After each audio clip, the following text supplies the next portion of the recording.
Update on Nnamdi Kanu on the Court of Appeal today, being 28th of November 2025. So today, Appeal Court dismisses Nnamdi Kanu's rights violation suit, say that the case is now academic after his terrorism conviction. Why do I feel like they are just playing the same scripts? They delayed the case, delayed everything until his conviction to come and tell Nigerians or tell us that the case is now academic because he has already been convicted. Anyway, according to this news, they say that the Court of Appeal in Abuja on Friday, 28 November 2025, struck out a fundamental rights appeal filed by the jailed leader of Indigenous People of Biafra, IPOB, Nnamdi Kanu, declaring the case academic following his recent conviction and life sentence. The Director General of the Department of State Service, DSS, and the Attorney General of the Federation, AGF, were named as respondents in the case. However, a three-member panel of the appellate court dismissed the matter, ruling that it had become an academic exercise since Nnamdi Kanu had already been convicted and sentenced by the Federal High Court in Abuja. So the Court of Appeal has struck out the appeal for lacking merit, effectively shutting down yet another legal pathway Nnamdi Kanu had attempted to use to challenge what he described as the government's violations of his rights. Nnamdi Kanu had earlier approached the Federal High Court to seek enforcement of his fundamental rights, accusing security agencies of illegal arrests, extraordinary rendition, torture, and prolonged detention without adequate access to his lawyers. But Justice Taiwo dismissed the suit on July 3rd, prompting the appeal now thrown out by the appellate courts. To be honest, I never wanted to make this video, but I know a lot of people are going to ask me, so what's the appeal court today? What's the latest and all of that? I never expected this news. I thought with the exploring appeal court's process, he might likely get justice he deserves. But I feel like for me, based on my own opinion, this news of today, I feel like they are still playing with the scripts. They're still playing with the script to make sure this matter is not treated until he's convicted, so that the whole matter becomes academic. They delayed all these whole proceedings and all of that so that they will come out and tell Nnamdi Kanu has already been sentenced, so the case is now academic. To be honest, if I can tell you for free that Nigeria judiciary is a joke, and now I can tell you Nigeria judiciary is predictable. It's no longer the hope of common man. Noted that even Kanu had once said he preferred prison custody to DSS custody. So the court is basically saying, well, he now got what he requested. He is in prison. So the matter ends here. But is that really justice? Let's look deeper. This judgment arises from Kanu's earlier appeal against the Federal High Court decision delivered by Justice Taiwo, now retired, which dismissed Kanu's rights violation suit for lack of proof. That earlier court said he didn't prove the violations. He appealed. And now the appeal court has dismissed the appeal. Not because the court investigated the claims and found them false, but because they say the case is no longer relevant. This is why people are saying today's judgment feels like a technical knockout, not a full examination of the rights issues. Let's break down the three major concerns this judgment is raising. 1. Does conviction erase past violations? If someone alleges that the DSS abused them, treated them inhumanely, denied their medication, violated their dignity, or over-restricted their lawyers, should those complaints disappear simply because the person was later convicted? Many Nigerians are saying no, because human rights are not tied to conviction status. A prisoner still has rights. A detainee still has rights. Even a convicted terrorist still has rights under international and Nigerian law. So saying the case has become academic is raising eyebrows. 2. The timing of everything. This is where people are now connecting dots. Before November 20th, Kanu's rights violation appeal was alive. Before November 20th, he was in DSS custody, the same place he complained about. Before November 20th, the court was still in a position to look at the matter. Then suddenly, November 20th, he is convicted. Same day, life imprisonment is pronounced. Same night, he is transferred far away to Sokoto. And today, the appeal court says the rights violation case is now irrelevant. My people, let's be honest, this pattern is too tight to ignore. It is now looking like once he was moved out of DSS custody, everything connected to that custody became easy to dismiss. And this raises the fear many people have been expressing. Was this whole process structured to close every door around him? 3. What happens to the allegations themselves? Remember, Kanu complained of denial of proper medical care, denial of access to Jewish religious materials, denial of private consultation with lawyers, torture allegations after Kenya, inhumane conditions, restriction of documents, refusal to let him prepare for court. All these allegations have now been swept aside without being examined. Nigerians are asking, what if these violations truly happened? Should the justice system simply ignore them? Who then protects the rights of detainees? And if this can happen to Nnamdi Kanu, what stops it from happening to any citizen? Let's also understand the impact of this on the bigger legal battle. Kanu is already challenging his conviction. He is already fighting the issue of the repealed law. He is already challenging the refusal of the High Court to take his written address. He is already fighting the jurisdiction issue. He is also fighting the illegal rendition from Kenya.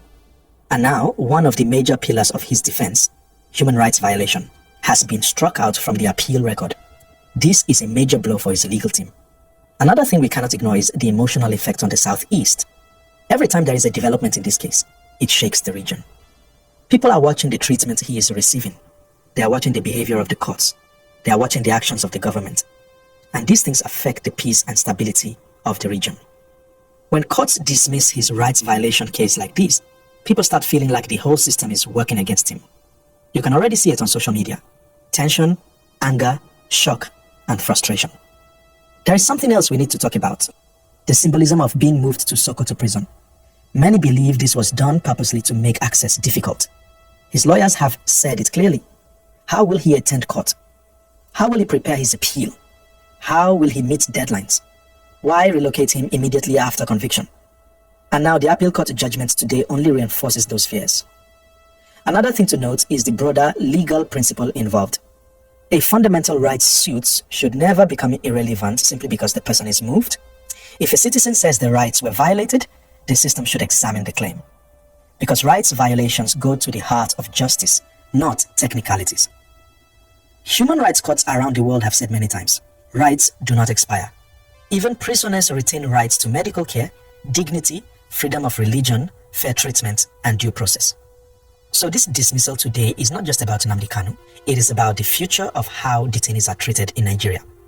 If the appeal court can dismiss a rights violation claim purely because the person was moved, then what stops security agencies from adopting a strategy of move them to make the case irrelevant?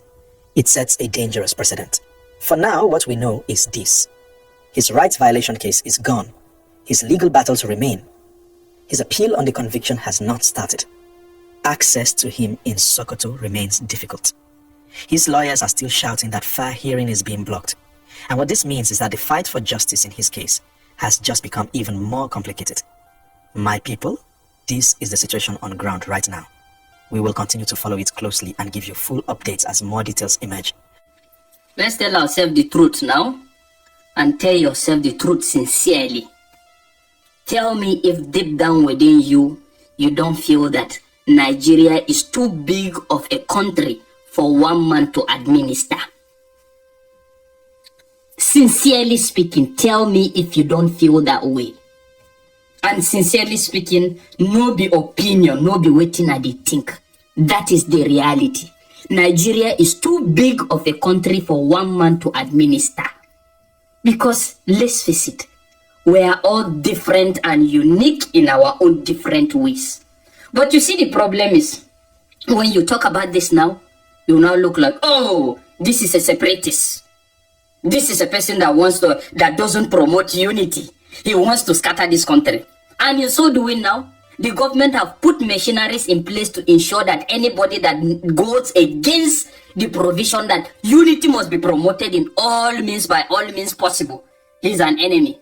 Just like the likes of them, Nnamdi Kanu, that has just been convicted now, and a lot of other variables. Let's tell ourselves the truth. The fact is, deep down within our minds, we all know that the problem here, past waiting we go vote one man, say may he represent and make things all good. We all know, tell ourselves the truth. And in that vein, that is why I'm telling you, till my last day, I will tell you that regionalism is the only and the best option. Not in the sense that I am trying to promote a situation where you go see the next person, you go hate them or whatever. But that will ensure accountability and closeness of the government to the people, unlike what we are seeing now. Well, all right, this is very painful that yet another opportunity for Mazi Nnamdi Kanu to express himself has been closed. And this has actually thrown a lot of person into, thinking. And you have thrown a lot of person off balance, like, okay, what is the next move? Since this appeal has been shut down, what is the next move? This is the questions a lot of person has been asking under the comment sections from every angle. On the whole social media, asking federal government, asking every lawyer around you, what is the next move? What is the next hope for Mazi Nnamdi Kanu? Does it mean that him is going to serve this jail sentence? Does it mean that he's going to serve this life imprisonment sentence? What is the next hope for Mazi Nnamdi Kanu? Is he now to start begging Mr. President, Siwaju Bola Ahmed to accept, accept to pardon Mazi Nnamdi Kanu? Well, of course, we recall that the lawyer has come out to say that Mazi Nnamdi Kanu has been given some options as to, make do with if he will forget about the agitation and then he will be released. According to the lawyer, he said that Mazi Nnamdi Kanu has insisted that he's not leaving any option. He's not leaving he's not taking any option, and he's not leaving the agitation. That all he wants is separation, that he wanted liberation for his people. Well, Nnamdi Kanu is not a man that is selfish. He's a head bent on what he wants. He knows what he wants, and he is keep agitating on it based on what he knows that a lot of people, a lot of us doesn't know.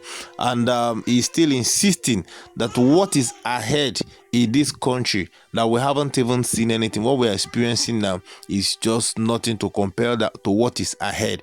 So it's better that him is not even alive to witness what is coming than that is alive, and then he's seeing it, and then he can do something for his people to redeem his people, and then he's not able to do anything. Now he better remain in the prison other than accepting the offer to forget the agitation.